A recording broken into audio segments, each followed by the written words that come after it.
Bonjour à tous et bienvenue à ce webinaire. Donc, je vais vous laisser arriver progressivement et vous installer confortablement derrière votre écran d'ordinateur. Si vous le voulez bien, vous pouvez vous présenter dans le chat, nous dire quelle est votre fonction au sein de votre structure et quelle est votre structure. À quelle structure vous appartenez. Ça nous permettra un peu de voir qui sont les personnes qui composent notre auditoire aujourd'hui, cet après-midi. Et je vous propose qu'on commence à 14h35. On laisse un peu de marge aux retardataires pour qu'ils puissent nous rejoindre. Donc moi, je suis Pauline et je suis chargée de déploiement au sein du marché de l'inclusion. Et je suis accompagnée aujourd'hui par Patrick Faure qui va animer l'ensemble du webinaire dédié au sujet du groupement d'opérateurs économiques. Patrick, je te propose d'attendre 3 minutes avant de te présenter. Comme ça permettra à toutes les personnes de pouvoir savoir qui tu es. Comme ça, on laisse progressivement les gens arriver pour nous rejoindre. Bonjour à tous. Bonjour Vincent. Bonjour Sylviane. Donc, vous étiez un peu plus de 160 inscrits. Donc, c'est plutôt assez encourageant. Il y a de l'intérêt autour de ce sujet. Et donc, on est assez contents. Bonjour Dominique, bonjour Brian, bonjour Guillaume. Si certains veulent monter sur scène aussi pour nous accompagner pendant cette heure, il n'y a absolument aucun problème. Sachez que la porte est complètement ouverte. Rebonjour Lydie, on s'est croisés ce matin à Marseille lors de la journée dédiée aux clauses sociales organisée par la métropole Aix-Marseille. Bonjour à tous. Alors, juste les petites règles de ce webinaire. Il n'y en a pas beaucoup. Du coup, Patrick va faire la présentation va rentrer dans le vif du sujet, va faire son exposé. Ce qu'on vous propose, c'est de poser vos questions dans le petit onglet questions en bas à droite de votre écran. Vous devez le voir. Sachez que vous pouvez aussi voter pour des questions. Donc, si une question vous semble absolument pertinente, vous pouvez voter pour elle et elle remontera dans l'ordre, en priorité dans l'ordre de passage des questions. Et du coup, à l'issue de la présentation de Patrick, je reprendrai question par question afin que Patrick puisse y répondre. Par ailleurs, vous pouvez aussi tout à fait, si vous le souhaitez, poser votre question à l'oral. Il suffit de monter sur scène et de brancher sa caméra et son micro.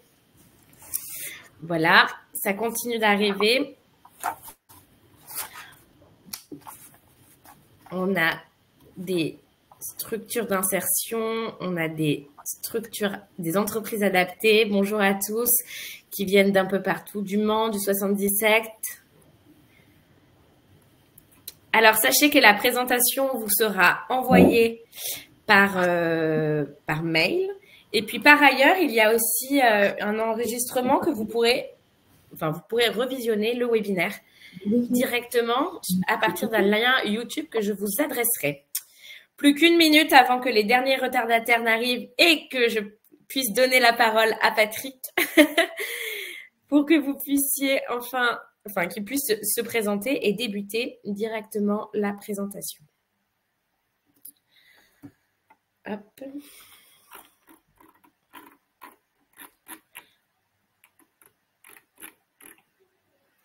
Il est 35. Patrick, je te propose de prendre la main, de te présenter et de commencer ton exposé sur le groupement d'opérateurs économiques. Merci Pauline. Bonjour à toutes et tous. Donc c'est un plaisir et un honneur sur le marché de l'inclusion que je remercie pour l'organisation de cet événement à double titre. D'abord pour me présenter en tant que confrère des nombreuses SIE qui sont présentes aujourd'hui en tant que directeur d'association intermédiaire qui s'appelle ISIS, qui est sur les Bouches-du-Rhône, mais également donc acteur des entreprises sociales inclusives et également sur le sujet des GOE qui est plus qu'un enjeu. Aujourd'hui, une condition, j'allais dire, de repositionnement sur certains marchés pour ceux qui en ont déjà à leur actif, une condition d'accès à la commande publique pour ceux qui n'en ont pas encore. L'enjeu de la coopération, l'enjeu de la mutualisation, trouve ici pied sur un support contractuel qui est facile d'accès, qui est facile de compréhension, on va le voir tout de suite, et qui surtout permet de nouer des rapports grâce à la commande publique qui vont permettre à chacune et à chacun de donner des supports d'insertion à nos salariés en insertion sur plusieurs mois la plupart du temps et sur des supports d'activité assez intéressants. Donc, je salue toutes les personnes qui participent à ce webinaire, certains collègues que j'ai vus passer bien chaleureusement et je souhaite la bienvenue également à tous les autres. Donc, je déroule les diapos comme c'est prévu. On a une demi-heure d'échange sur un support qui est conçu pour ce webinaire et ensuite donc on aura le temps d'échange comme vous le disait Pauline à l'instant.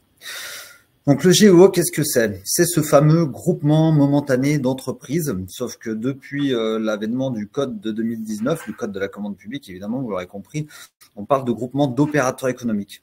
Opérateur économique puisque c'est la notion qui, en droit communautaire, en droit européen, recouvre le champ de l'entreprise.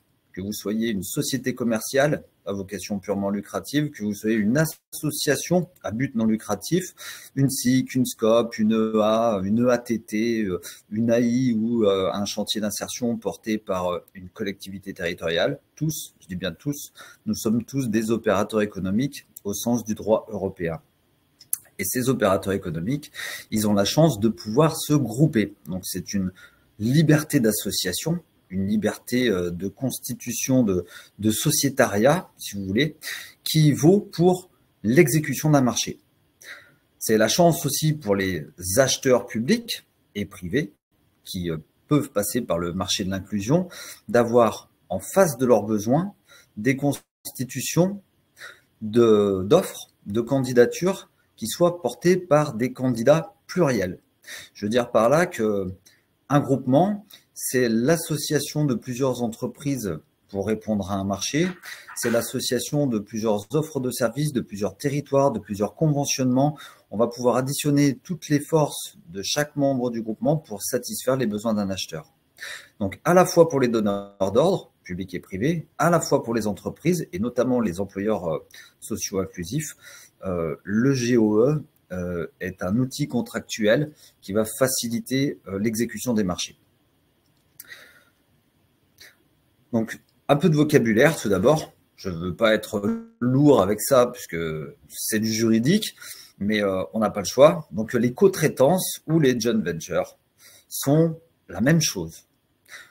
Les groupements d'opérateurs économiques, anciennement les groupements momentanés d'entreprises, sont des ensembles constitués qui vont permettre à leurs adhérents, à leurs membres, à leurs parties prenantes de se saisir d'un contrat de manière conjointe ou solidaire.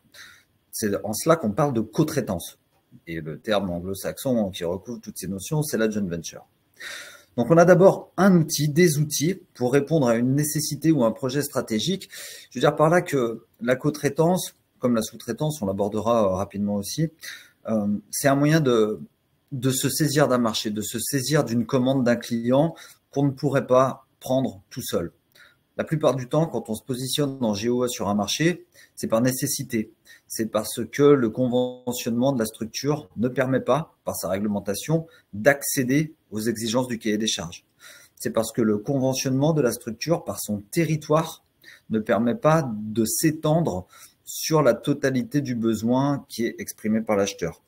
Ça peut être également l'activité économique support de votre structure qui, par son expérience, par vos qualifications, celle de vos permanents, la vôtre, reste contingente à un état, celui du candidat. Et pour pouvoir dépasser ça, on va chercher un associé, une structure avec qui formaliser un groupement. C'est aussi, vous le comprenez tout de suite, dans les enjeux qui sont ceux de l'économie sociale et solidaire, un moyen de poser la coopération comme principe d'action. C'est-à-dire qu'avec les GOE, on est souvent dans le monde de l'ESS, du STPA, de l'IAE, à se dire fort de coopération, de mutualisation. Les groupements sont un moyen d'acter cela dans les faits, dans des contrats, lorsqu'on va proposer une réponse en groupement à un acheteur public, qui est souvent l'acheteur public historiquement d'un des membres du groupement, on partage son carnet de commandes avec des partenaires qui sont parfois par ailleurs aussi des adversaires.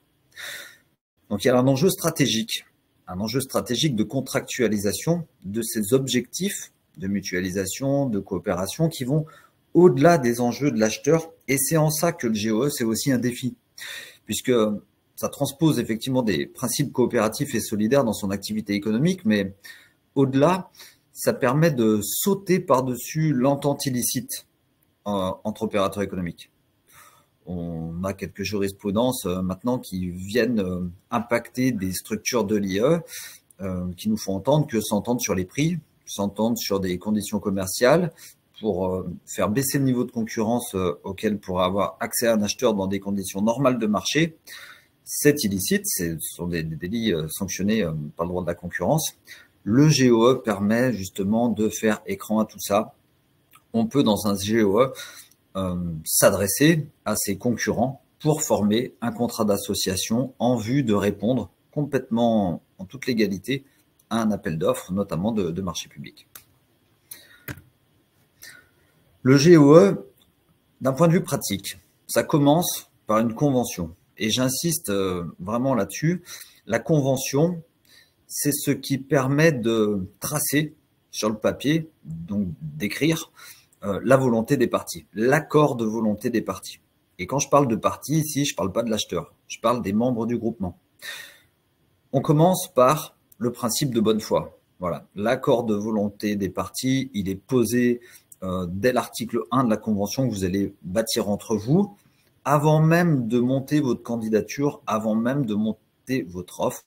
C'est ce qui va fonder le rapport de confiance qui va pouvoir perdurer, 1, dans la phase de candidature, 2, dans la constitution de l'offre, et 3, dans toute l'exécution du marché. Et un marché public, ça peut durer jusqu'à 7 ans. Donc, la rédaction de la convention, c'est un outil fondamental. Bon, c'est une pratique qui peut, au départ, sembler assez ardue, mais il y a des modèles qui circulent sur Internet. Les réseaux du secteur du travail protégé adapté, des réseaux de l'IE, ont des outils à vous partager. Voilà, n'hésitez pas à vous adresser à eux. Donc, on mobilise en chapeau de cette convention l'article 1103 du Code civil qui nous parle du principe de bonne foi, avec toute la jurisprudence pour ceux qui ont déjà fait du droit des contrats, l'anciennement 1134 du Code civil. En fait, si vous voulez, c'est un article, si vous le mettez en chapeau, ça vous permet, si un des membres du groupement ensuite fait défaut à la bonne foi, s'il exécute le marché dans son coin pour son propre compte d'une manière égoïste, ça permet à l'ensemble des membres du groupement de pouvoir se retourner contre lui. C'est une clause de solidarité de principe. On a également un principe de subsidiarité dans la convention et de solidarité. Donc on verra, il y a 2 formes de groupement, le groupement conjoint, le groupement solidaire, le groupement conjoint avec le mandataire solidaire. Ces différents degrés d'engagement permettent, de par la convention, de poser le degré de cohésion qu'il y aura entre les membres dans la satisfaction des besoins de l'acheteur, à la réception des bons de commande, jusqu'à l'épurement des décomptes de charges in fine s'il y avait des pertes à partager ou s'il y avait des bénéfices dans l'exécution du marché également à se partager. Cette convention va également poser les principes de fonctionnement. Si vous comptez faire de la mutualisation d'achat pour un marché qui prévoirait la livraison d'équipements, de production de biens et de services, également de la logistique. Si vous êtes sur un marché travaux, je pense à un marché de travaux pour de la remise en peinture, par exemple, pour des collectivités ou des groupements hospitaliers. Vous pourriez avoir des accords entre vous pour des bases logistiques afin de pouvoir déposer des matériaux, des bases de vie, voire même constituer des services RH mutualisés pour l'accueil, l'accompagnement, le recrutement, la paye. Bref, on peut tout poser dans la convention. C'est une convention dite sous seing privé, SEING. Ça veut dire qu'elle est passée entre les parties, qu'elle n'a pas à être communiquée au donneur d'ordre. En revanche, à l'issue, on va donner un mandat à quelqu'un qu'on appellera le mandataire. Ça sera aussi dans la convention. Et ce mandat, on le communiquera au donneur d'ordre pour qu'il puisse interagir avec le mandataire en sachant exactement quel niveau de confiance qui lui aura été confié par les autres membres du groupement. Donc apparemment, certains d'entre vous auraient un problème de son. Je suis désolé, ça a l'air de passer pour la plupart. J'imagine qu'il y aura un Oui, webinaire sans doute qui sera retransmis en replay, c'est ça? On pourra y absolument. accéder? Déjà, il y aura le replay. Ensuite, pour les personnes qui ont des problèmes de son, qu'elles n'hésitent pas à se déconnecter, à se reconnecter. Il y a aussi une petite roue en bas à gauche de l'écran où vous pouvez appuyer et ça vous aidera peut-être. Donc, mais bien, d'autres entendent. Non, on vous entend bien. Voilà. Donc, en fait, Vas-y, Patrick, tu peux continuer. Très bien. No problemo pour Parfait. à plus tard. Tard. Donc, la convention va fixer les différentes interventions des parties prenantes au groupement. J'ouvre tout de suite le champ des possibles en vous disant qu'il est possible de faire des conventions de groupement entre des chantiers d'insertion, des associations intermédiaires et des chantiers d'insertion, en rajoutant des ETTI, des EI, mais pourquoi pas également des structures du secteur travail protégé et adapté, et évidemment des EA, EATT, ESAT, des entreprises de l'économie sociale et solidaire, sous forme de SIC, sous forme de SCOP, des entreprises conventionnelles à but lucratif, des sociétés commerciales. Donc, voilà, aucune forme juridique n'est exclue a priori. Tout le monde peut se constituer en groupement et l'acheteur ne peut pas interdire, empêcher la réponse d'un candidat pluriel qui soit constitué en groupement. L'acheteur ne peut que imposer une forme de groupement, mais le groupement lui-même pourra toujours accéder au marché. C'est ce qui permet notamment à nombre d'entre nous de se positionner sur des appels d'offres où l'allotissement fait défaut, où l'allotissement parfois est peut-être peu adapté à notre territoire de conventionnement ou à nos activités économiques. La convention, c'est le fil rouge de la vie du groupement. Il va prévoir également tous les risques qui pourraient advenir. C'est une police d'assurance, notamment en cas de défaillance d'un des membres du groupement. C'est cette convention qui va déterminer les modalités de remplacement d'un membre défaillant par un autre. Donc, on prévoit une liste de pairs qui pourrait être proposée par les membres pour remplacer un membre défaillant. Tout ce qui va être condition également de régularité fiscale, sociale, assurance responsabilité civile professionnelle, la décennale pour ceux qui pourront en avoir besoin, voire agrément ou autre liste pour des professions réglementées. Donc le GOE, le groupement d'opérateurs économiques, c'est un mandataire, son mandat et ses mandants. Donc les mandants, ce sont ceux qui confient mandat aux mandataires. Voilà, c'est le principe de libre association, encore une fois. Le mandat du mandataire, c'est cet acte par lequel vous lui confiez la responsabilité de ce que vous voulez, en fait. Il y a des formes plus ou moins contraintes de groupement où le mandataire va représenter le groupement et être solidaire financièrement de l'ensemble des membres. Ça sera le mandataire solidaire d'un groupement conjoint, on en parlera. Mais ici, partez du principe que pour votre convention, le mandat, il peut avoir une géométrie variable. Le mandataire, il peut signer l'offre pour l'ensemble des membres du groupement et ça s'arrête là.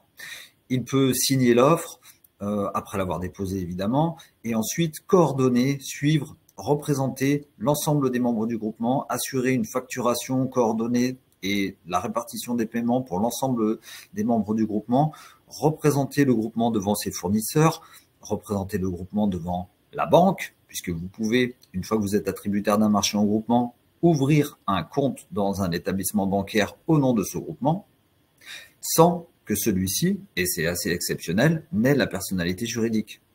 Donc, si vous vous posez la question, je vous l'évoque tout de suite, pas la peine de déposer des statuts, ni à la préfecture, ni inscription au registre du commerce et des sociétés. Le groupement, c'est un groupement de fait. C'est un groupement de fait qui est constitué par l'attribution du marché, d'abord par la convention, en vue de répondre au marché, puis par l'attribution du marché. Est-ce que ce mandataire est sur une fonction qui est rémunérée? Là aussi, c'est le principe de liberté contractuelle. Vous faites ce que vous voulez. Si vous voulez être mandataire pur ESS, sans prendre de rémunération sur vos co-traitants, libre à vous. Si vous voulez recouvrir vos frais de structure pour la gestion administrative et comptable que va nécessiter notamment en termes de comptabilité analytique, le traitement des bons de commande, le dépôt des factures de l'ensemble des membres du groupement sur Chorus Pro, vous pouvez fixer un pourcentage de 3 à 5%, c'est ce qui est pratiqué en moyenne, du chiffre d'affaires récolté par chacun des membres du groupement comme rémunération rétroversée au mandataire. Enfin, est-ce que le mandataire participe à titre principal à l'exécution? Donc, c'est une question que je laisserai en suspens. On peut avoir des mandataires qui ont l'habitude de traiter ce genre de choses, donc ils sont dans le groupement, mais c'est pas eux qui vont avoir la plus grosse partie de l'activité traitée dans le marché par le groupement.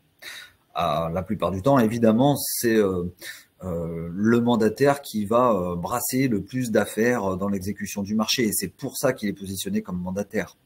Mais on pourrait avoir, je veux ici faire un appel du pied au réseau de l'IAE et de l'ensemble des entreprises solidaires inclusives, de ce que les têtes de réseau, participant de près ou de loin dans l'exécution du marché à des fonctions d'ingénierie, d'accompagnement, de développement économique solidaire, etc., voire d'évaluation de l'impact d'utilité sociale ou autre, pourraient prendre place dans un groupement et être une sorte de chef de file, de porte-étendard, et donc pourquoi pas d'un groupement pour faciliter le positionnement collectif de leurs adhérents. Attention toutefois, point de vigilance, j'en parle tout de suite, le régime fiscal des membres du groupement. Donc on peut avoir, vous l'aurez compris, une structure non assujettie ni à la TVA ni à l'impôt sur les sociétés, et par ailleurs une société commerciale qui, elle, est soumise à l'IS, à la TVA et à tout ce qui va avec. Le fait de choisir un mandataire, je vais dire de manière assez légère, peut poser des problèmes par la suite si celui-ci, étant non assujetti ni à l'IS ni à la TVA, donc pas l'impôt sur les sociétés ni à la taxe sur la valeur ajoutée, devra porter, in fine, dans l'exécution du marché, la facturation d'autres membres du groupement qui, eux, sont fiscalisés à 100%. Et dans ce cas-là, si parfois l'expression de la facturation par le mandataire pour le compte du groupement, dont il n'est que mandataire, est repris à son propre compte, il pourrait avoir à encaisser des factures sur lesquelles apparaissent une ligne de TVA en TTC et s'attirer des problèmes de contamination fiscale sans avoir une assez bonne étanchéification de son bilan, une sectorisation des activités du marché. Voilà. Donc, c'est assez rare ce genre d'exemple, en tout cas de ce qui m'est remonté, mais voilà, la pratique de précaution voudrait qu'on positionne toujours une structure la plus fiscalisée parmi les membres du groupement comme mandataire. De ce fait, les membres non fiscalisés adressent leur facturation au mandataire qui s'adressera ensuite au donneur d'ordre. Voilà. Il y a également possibilité, si ça peut vous rassurer, de ce que chacun dépose ses factures en propre auprès du donneur d'ordre. Donc, c'est le mandataire qui fera l'opération sur Chorus Pro, sur la plateforme, mais chacun facture pour son entité avec son logiciel de facturation, ses factures à sa propre numérotation, à son en-tête pour ses propres bons de commande, même si on est en groupement. Voilà, c'est possible, notamment dans le cadre d'un groupement conjoint. Vous le comprenez, le groupement d'opérateurs économiques, c'est du sur-mesure. C'est du sur-mesure. Pour l'acheteur, lui, c'est transparent. Il a un opérateur économique multiple, pluriel, en face de lui, qui exécute parfaitement le CCTP, qui répond aux exigences du cahier des charges des clauses administratives particulières, du CCAG, qui est dans le BPU conformément à ses attentes sur les prix. Bref, un attributaire, un titulaire du contrat. Mais pour nous, en face, opérateurs qui sommes c'est-à-dire sur des fonctionnements autres que purement financiers et économiques, c'est du sur-mesure pour nos conventionnements. On va pouvoir, dans un groupement, articuler nos objets sociaux, articuler nos capacités techniques, juridiques, nos projets associatifs, nos projets de territoire, nos moyens humains, et je ne parle pas que des personnes que nous mettons en situation de travail, je parle aussi de l'articulation entre le personnel qui assure l'accompagnement du public et les tuteurs ou référents techniques d'insertion qui sont là pour transmettre ou faire acquérir des savoir-faire. On est là également pour articuler des plans de trésorerie, des bases tarifaires, puisque si on prend du marché, notamment du marché public, c'est pour avoir de l'activité économique, mais pas que, mais quand même. Et donc, le fait d'avoir des marchés à plusieurs permet, dans les schémas de cotraitance, de mobiliser de la trésorerie pour la partie du groupement qui en aurait besoin à un instant T et de projeter le règlement de facture pour plus tard, pour bref, faire une péréquation financière coopérative et collaborative, mettant le marché au service de l'ensemble des membres du groupement. Voilà, donc pensez bien à prendre en compte les régimes fiscaux et à mettre en place une compta analytique pour tout ça, voire même des décomptes de charges s'il le faut, pour l'épurement des compte en fin d'exécution du marché. L'idée étant ici d'anticiper au maximum les dysfonctionnements et risques. Je vois le temps qui défile, hein, rassurez-vous, sur certaines diapos, je pourrais être beaucoup plus rapide. Sur celle-là, par exemple, vous reconnaissez une capture d'écran de marchépublic.gouv.fr, donc place, site de publication d'appels d'offres des services de l'État et certains autres établissements publics, sur lequel vous avez une petite case qui s'affiche en gros plan ici, comme sur le site du marché de l'inclusion en ce qui concerne la cotraitance. Vous voyez, répondre en cotraitance. L'idée, c'est d'aller chercher là dans le cercle de petits personnages en gris, le bouton s'inscrire. Ça veut dire déclarer son intention de participer au marché en cotraitance à des opérateurs économiques qui ne sont pas encore identifiés par vos soins à ce stade-là. Évidemment, si vous avez déjà votre bande de copains ou votre réseau de partenaires avec qui vous souhaitez vous positionner, pas la peine de passer par là. Mais cette bourse à la cotraitance, que ce soit celle de place où je reviens sur le bouton répondre en cotraitance sur la plateforme du marché de l'inclusion, permet d'aller se déclarer candidat à former une alliance avec d'autres opérateurs économiques inclusifs que vous n'identifiez pas au moment où vous cliquez là-dessus, ou alors pour un groupe déjà constitué pour partie qui souhaiterait aller chercher d'autres alliés, c'est par là que ça se passe. Pour la constitution au niveau de la candidature, donc ça se passe de la même manière que lorsque vous répondez seul, vous remplissez votre DC2. Sauf que dans le DC2, l'expression de vos capacités ne sera pas là pour faire état de vos capacités en tant que candidat individuel, mais comme vous le voyez dans le titre, en tant que membre du groupement. Donc quel groupement? Celui que vous proposerez dans le DC1, donc dans la lettre de candidature déposée sur la plateforme où vous déposerez votre offre également. Donc la lettre de candidature va donner la forme du groupement à l'acheteur, groupement conjoint ou solidaire. Est-ce que dans le groupement conjoint, le mandataire est ou pas solidaire? Et enfin, la désignation du mandataire par ses cotraitants. Donc, sans trop détailler, les deux formes de groupement, le groupement conjoint, chacun s'engage pour sa partie et ne peut pas être mis en défaut par l'acheteur pour un défaut d'exécution par une autre partie, par un autre cotraitant. À l'inverse, le groupement solidaire, où là, chaque membre du groupement s'engage pour la totalité du cahier des charges. Donc, vous comprenez bien que dans certains cas, on ne peut pas raisonnablement aller sur un marché en groupement solidaire quand on est une association intermédiaire, par exemple, qu'on n'assure que de la mise à disposition de personnel. Impossible de se positionner sur un marché où il y aurait du réassort de fournitures, de matériaux, avec un chantier d'insertion ou une EI. Parce que si ceux-là font défaut, l'association intermédiaire ne pourra pas, par la réglementation de son activité, aller sur la fourniture de biens ou d'équipements. Voilà. Le groupement conjoint, ceci de particulier, c'est que le mandataire peut ou non être solidaire. S'il l'est, ça rassure l'acheteur déjà, il l'est financièrement. Ça veut dire qu'il va prendre à sa charge les défauts d'exécution dans le marché des autres membres du groupement et devoir trouver un remplaçant.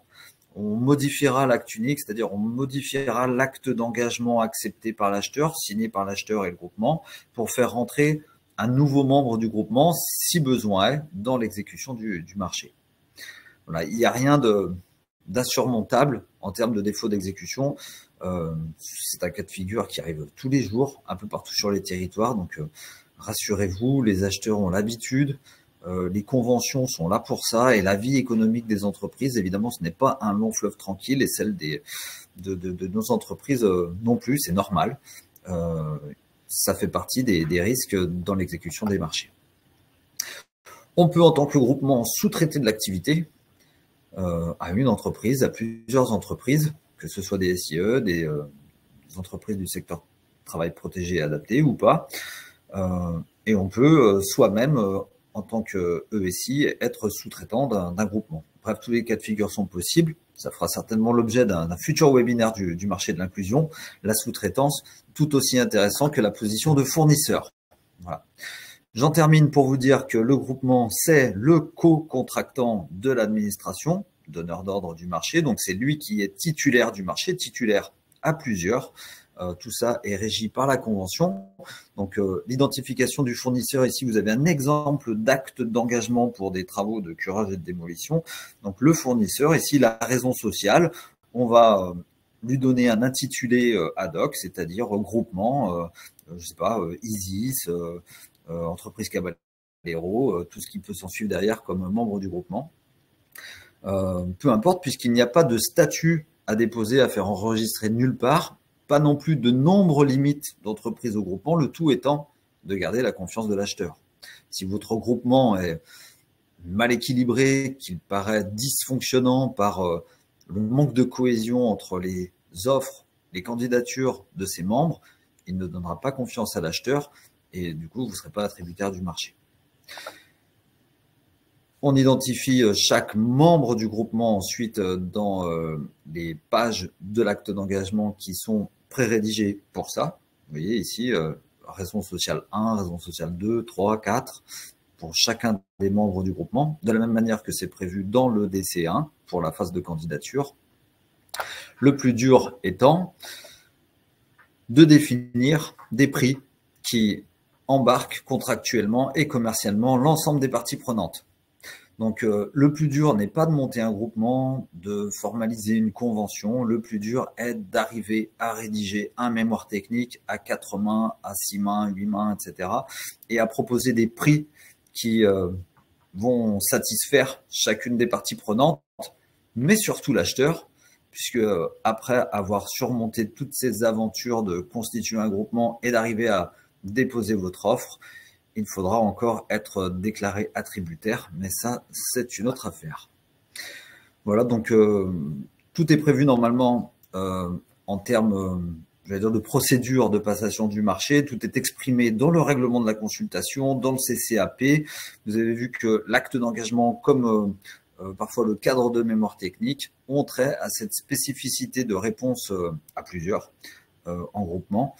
Il y a, enfin, je veux dire, un processus qui est entièrement balisé pour les opérateurs économiques comme pour les acheteurs. Voilà, j'en ai terminé pour la présentation.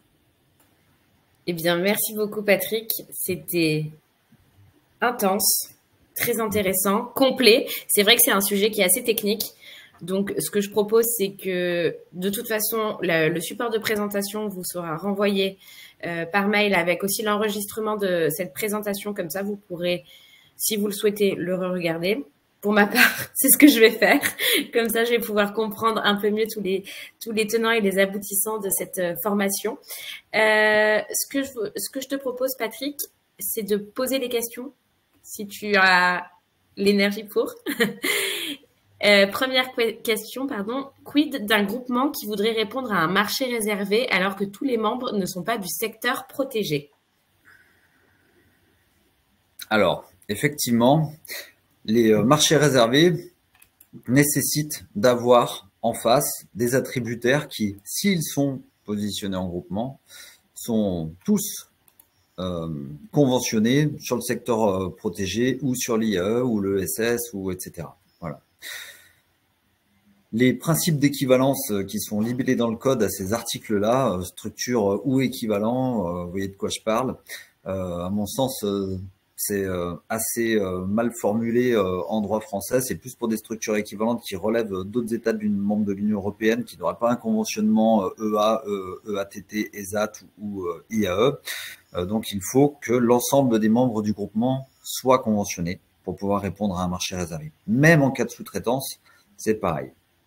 C'est là que peut-être le niveau d'implication de la structure qui n'est pas conventionnée doit être regardé avec attention, puisque si elle n'intervient pas au principal sur l'objet du marché, c'est-à-dire sur ce qui est intrinsèquement le CCTP, parfois on peut être relayé en simple position de fournisseur.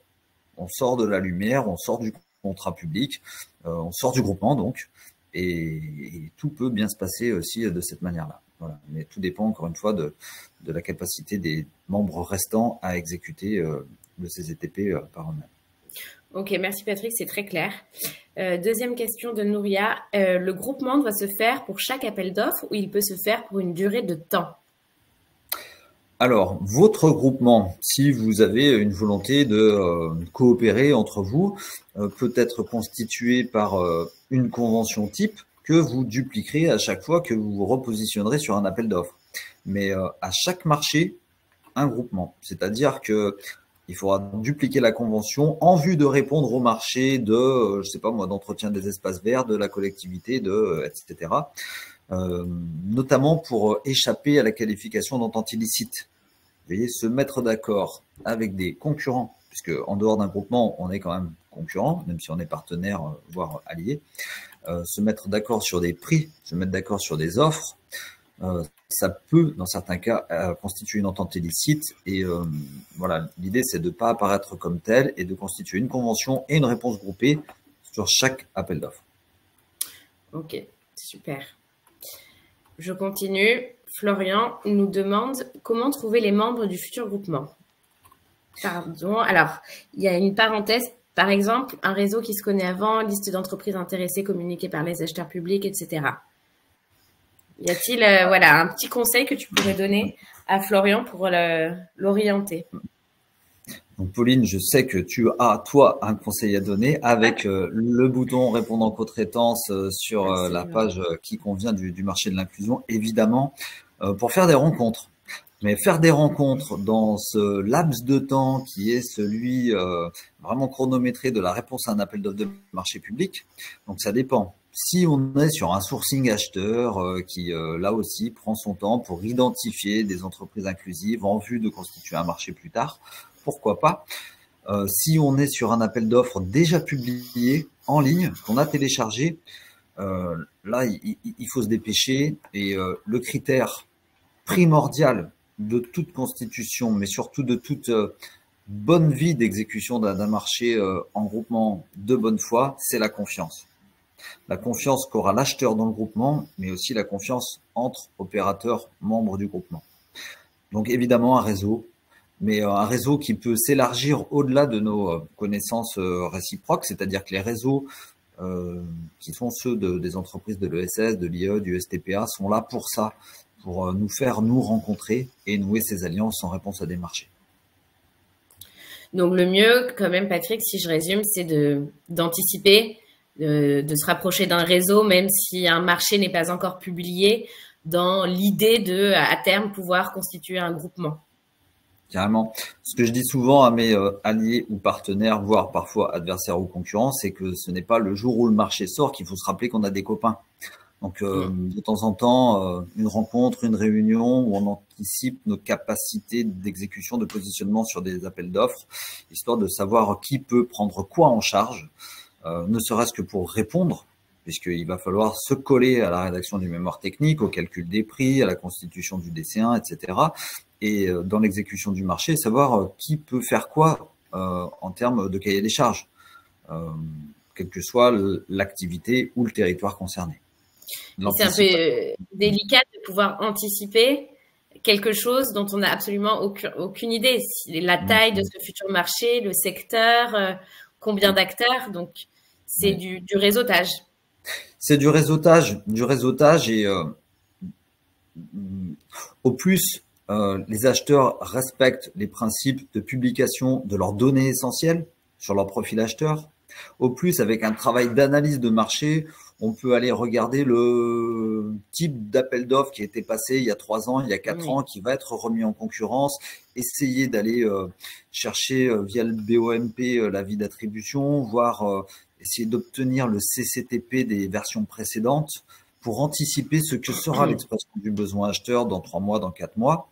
Et de plus en plus d'acheteurs aujourd'hui nous font l'honneur d'avoir compris le principe du sourçage et d'ouvrir les portes des services de la commande publique avec l'appui ou pas des facilitateurs sur les territoires, des réseaux, pour aller discuter de ce qui sera demain le besoin mis sur la table pour devenir un marché. Absolument. Voilà, ce n'est pas interdit, au contraire. D'où l'importance cruciale de faire un sourçage avant de lancer un appel d'offres, une consultation. Et qui peuvent être aussi publiés sur le marché de l'inclusion. Autre question de Mathieu, est-ce qu'on pourrait partager un modèle de convention? Où est-ce qu'on pourrait trouver un modèle de convention?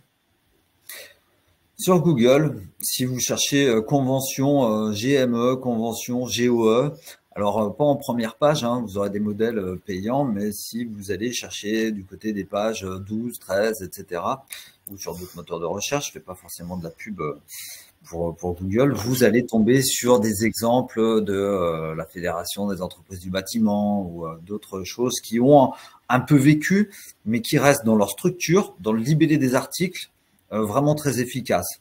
Voilà, on va à l'essentiel. Pas la peine de faire des déclarations d'intention, de la prose pour de la prose.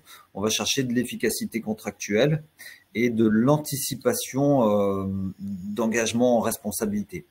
Okay. Par là, la convention, c'est pour se donner confiance entre nous, mais surtout pour se donner confiance à soi, à s'engager avec d'autres parties prenantes devant un acheteur, devant des besoins d'un territoire et d'un public.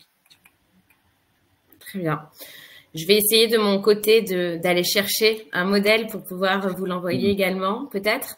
Cela dit, vous avez aujourd'hui, il y a des groupements qui sont en train de devenir de vrais stars. Là, en ce moment, je pense à un groupement en Île-de-France qui a répondu à un marché sur les JO, un marché qui a pour objet des services de blanchisserie pour les athlètes qui vont concourir aux Jeux Olympiques, dont le groupe attributaire est constitué d'une EI, de pas mal de structures du secteur du travail protégé adapté, des EA notamment. Je crois qu'il y a des associations intermédiaires également dans la boucle.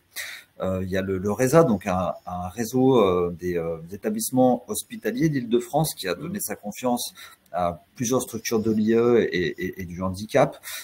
Et les réseaux qui ont travaillé en appui à la constitution de ces GOE ont des modèles de convention du coup qu'on peut neutraliser en termes d'identification des parties ou de contenu contractuel trop sensible pour pouvoir les partager aux adhérents. Donc voilà, ça se trouve des conventions avec des pro-modèles spécifiques ESS. Puisqu'on peut assortir ces conventions de clauses de solidarité financière des clauses de soutien, de secours mutuel, bref, à nous d'inventer des conventions qui nous vont bien pour être en confiance les uns avec les autres et avec l'acheteur. Super, merci beaucoup pour ces précisions. Je continue mes questions. Hop. Alors, il nous reste un quart d'heure. Si vous souhaitez poser des questions, c'est le moment. Donc, il y a une question de François qui dit qu'il a bien compris que c'est ce qu'est un groupement pour un marché. Si plusieurs structures veulent répondre régulièrement ensemble à des marchés, elles ont du coup intérêt à se constituer en GIE. Alors, le GIE pourra ensuite éventuellement se positionner en tant que tel sur le marché, mais il ne remplacera pas les membres. C'est-à-dire que voilà, si un membre du GIE a une activité spécifique en espace vert, en peinture, en mise à disposition de personnel ou autre, c'est cette structure-là qui répond en groupement avec les autres. Évidemment que si plusieurs opérateurs économiques ont de l'appétence pour cette coopération sur la durée dans le temps, le fait de nouer une alliance hors groupement marché public par un GIE, par un GES, un groupement d'employeurs ou d'autres structures d'association, une SIC, une association, une SCOP ou autre, il faut y aller évidemment. Ça permet de constituer des rapports plus stables et plus durables. Voilà. Mais ce n'est pas, encore une fois, rien d'obligatoire là-dedans. Merci beaucoup, Patrick. Dans le cadre de l'achat de prestations d'insertion, faut-il présenter chaque structure et sa démarche d'insertion? Par exemple, 5 ACI qui souhaitent répondre à un bailleur dans le mémoire technique. Absolument pas. En fait, le fait d'avoir un groupement permet de dépasser les limites et les capacités de chacun par le collectif. Ce que je veux dire par là, c'est que si vous avez une structure qui est faiblarde en accompagnement, et pour cause, ce n'est ni une structure du secteur du travail protégé et adapté, ni une SIE, un entrepreneur du bâtiment second œuvre, par exemple, il peut répondre dans le marché d'insertion, tant qu'il n'est pas réservé, pour appuyer les structures IE et autres sur la partie professionnalisation, qualification professionnelle. Voilà. On n'a pas dans le mémoire technique, dans le BPU, dans l'offre de prix, à décliner ce qui est apporté par chaque membre du groupement. Ça, c'est au stade de la candidature, dans le DC2 de chacun. Dans le cadre d'un groupement conjoint, on aura tout de même, dans l'acte d'engagement, à stipuler à l'acheteur ce sur quoi chacun des membres du groupement s'engage, dans un groupement conjoint. Parce qu'un groupement conjoint, c'est chacun sur sa partie. Le groupement solidaire permet de dépasser tout ça, de faire un grand coup de shaker, et à la fin, ce qu'il en ressort, c'est l'offre du groupement lui-même, peu importe les forces ou faiblesses des membres du groupement, et c'est tout l'intérêt. Très clair. Merci beaucoup, Patrick, pour ces précisions. Sachez que dans l'onglet questions, il y a plusieurs questions qui ont été posées. Peut-être toutes, on n'aura pas le temps de toutes les traiter. Vous pouvez également voter pour les questions que vous souhaitez voir être posées en priorité. Quoi qu'il en soit, si on ne répond pas en temps et en heure, vous aurez, on reviendra vers vous à l'issue du webinaire avec les réponses. Alors, je continue. Hop, si c'est pas celle-là, c'est celle-ci. Pouvez-vous repréciser les spécificités conseils pour des associations intermédiaires? Ne pas être mandataire du groupement, être uniquement en groupement conjoint, autre, merci. Et c'est une question de Joël. Super. Alors, en tant que salarié d'une association intermédiaire, ISIS, sur le Bouches-du-Rhône, je peux vous dire que c'est assez compliqué puisque notre réglementation ne nous autorise qu'à opérer par mise à disposition de personnel. Et qu'à part les marchés qui ont pour objet justement du remplacement d'agents absents ou des mises en situation de travail, des missions de travail ponctuelles, on est obligé de s'associer avec d'autres structures, de l'IAE ou pas forcément. Mais voilà, le groupement justement pour les AI, c'est une manière d'accéder à de la commande publique qui n'est pas forcément rédigée exprès pour nous. Voilà. En revanche, et c'est un autre aspect du GOE qu'il faut souligner ici pour les AI, mais aussi pour les ETTI, sur les dispositifs d'achat socialement responsable, il y a ce fameux critère d'attribution performance-insertion. Même s'il n'y a pas de clause avec des heures, même si le marché n'est pas réservé et qu'il n'est pas non plus un marché qui a pour objet de l'insertion, le critère insertion va intéresser les entreprises conventionnelles à se tourner vers des SIE, et notamment les AI et les ETTI, qui vont pouvoir former des alliances avec les entreprises conventionnelles qui répondent au principal au marché. Et ces alliances peuvent tout à fait, rien ne l'interdit en tout cas, constituer d'un GOE. Voilà. Donc pour être clair, association intermédiaire, les marchés publics, c'est compliqué, j'en témoigne. En revanche, la capacité d'association et la capacité, je veux dire, d'imbrication des offres de l'AI avec n'importe quel autre opérateur économique sur les marchés, c'est sa plus grande force, à condition d'avoir un peu d'agilité et surtout de la souplesse. Ok, super, merci Patrick. Il y a Lucas qui demande une précision par rapport à une question qui a été posée précédemment. Donc, en gros, une EA et un ESAT peuvent co-traiter sur un appel d'offres, mais pas avec une entreprise ordinaire, même en sous-traitance. Tu revalides ce point. Ils peuvent tout à fait le faire, sauf si le marché est réservé à des employeurs de travailleurs handicapés. Voilà. Mais sinon, le groupement, encore une fois, je le redis, on peut tous s'associer, quelle que soit notre forme juridique. On peut même prendre des entrepreneurs individuels. On peut prendre une association, même si elle n'a pas une activité économique spécifique sur le marché. Vous voyez, une association, je vais chercher loin, de l'éducation populaire, qui voudrait répondre avec une régie de quartier et une EA, c'est possible. Même avec, pourquoi pas, une filiale d'une ESA cotée au CAC 40 pour le support d'activité économique, tout est possible, sauf en cas de marché réservé, évidemment. Oui, voilà, c'est bien ce point-là à retenir, c'est qu'en cas de marché réservé, que des structures relevant du secteur du travail protégé et adapté des SIAE peuvent y répondre. Très bien, super. Alors, maintenant, j'ai une question de Sophie. Dans le cadre de l'achat de prestations d'insertion, ça, c'est une réponse auquel tu as déjà, une question auquel tu as déjà répondu, me semble-t-il. Donc, j'en pose une autre. Vous avez parlé de groupement momentané. Est-ce qu'on peut envisager la création d'un GOE pour formaliser la mutualisation de moyens matériels et humains au quotidien? Alors, ça sera pas l'objet. Là, le GOE, le groupement d'opérateurs économiques, le groupement qui avant s'appelait groupement momentané d'entreprise, c'est la même chose, sauf que depuis qu'on applique le code de la commande publique de 2019, on ne parle plus de GME, mais de GOE, mais c'est la même chose. Il n'a vocation à être constitué et à exister que pour répondre et exécuter un marché. Il est évidemment qu'il y a plein d'autres formes de groupements dans le droit français, les GES, groupes économiques solidaires, les GIE, groupements d'intérêt économique, les groupements d'employeurs, les associations. La forme la plus simple, c'est l'association qui permet justement de mutualiser des moyens, de mutualiser des ambitions stratégiques. Vous pouvez aller faire un tour sur le site de l'Avise. Il y a pas mal de publications sur ces enjeux-là. Le RTES également. Voilà, réseau des territoires de l'économie solidaire. Top, merci. Encore 2-3 questions et on est OK. Nuria demande, pendant la durée du contrat, le GOE peut se finaliser ou ceci déclenche le lancement de l'appel d'offres à nouveau? Est-ce que tu peux me la reposer, Pauline? Oui. Je te remercie. Alors, pendant la durée du contrat, le GOE peut se finaliser.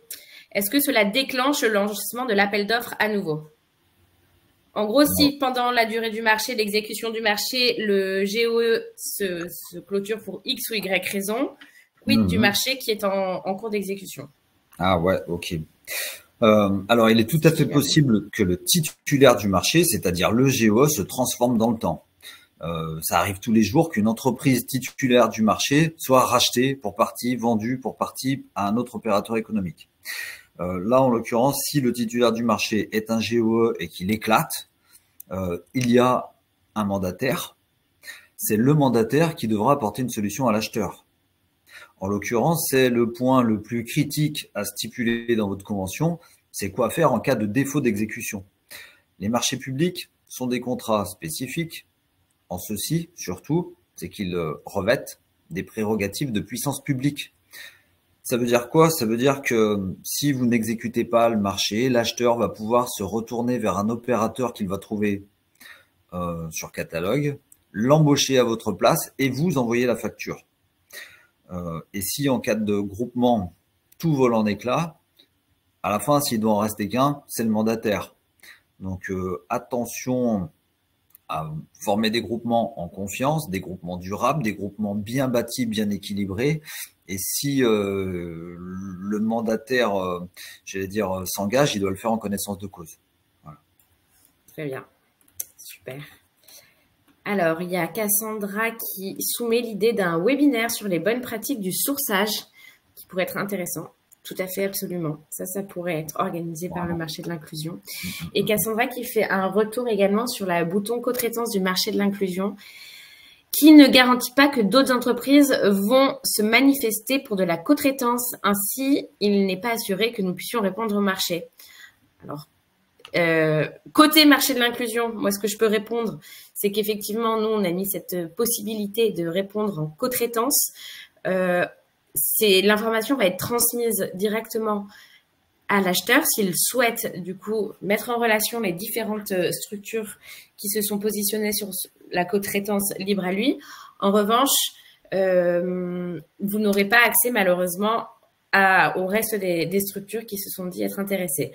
Si on est sur il est possible que certains besoins soient suivis par des membres de notre équipe et auquel cas vous serez contacté directement pour pousser la réflexion autour de cette co-traitance. Mais ça n'est pas pour l'entièreté des marchés car il y en a énormément qui transitent via le marché de l'inclusion. Voilà. Je ne sais pas, Patrick, si tu as un complément d'information. Le meilleur moyen de trouver des partenaires pour monter un GOE, c'est évidemment le réseautage et l'interconnaissance entre structures du même secteur, du même territoire, que ce soit des alliés, voire des concurrents, des adversaires qui, pour le marché, deviennent justement des associés. Et c'est une très belle métaphore. Hum, hum, hum. Dernière question de Nuria. Le groupement n'a pas le droit de faire des factures. Chaque membre fait ses propres factures? Alors, dans le cadre d'un groupement conjoint, chaque membre va faire ses propres factures. C'est ce que va préférer l'acheteur. En revanche, c'est le mandataire qui déposera les factures de chacun des membres du groupement sur Chorus Pro parce qu'il a le mandat pour ça. L'acheteur va préférer avoir des factures des différents membres du groupement éditées chacune pour leur propre compte parce que parfois, dans les groupements qui composent j'allais dire des offres à statuts fiscaux différenciés, l'acheteur va pouvoir bénéficier des offres de ceux qui ne sont pas assujettis à la TVA. Je veux dire par là qu'une association intermédiaire ou un chantier d'insertion qui facture en net de TVA, c'est toujours intéressant pour l'acheteur. Si derrière on a un mandataire qui, parce que sa gestion du groupement qui est fiscalisée, fait qu'il rajoute les 20% de TVA qui sont les siens, parce qu'il absorbe l'offre de ses co-traitants, l'acheteur, du coup, va perdre ce bénéfice-là. Donc, souvent, quand l'acheteur identifie que sur son appel d'offres, il va avoir des structures à régimes fiscaux différents, il va encourager le groupement conjoint avec des facturations séparées.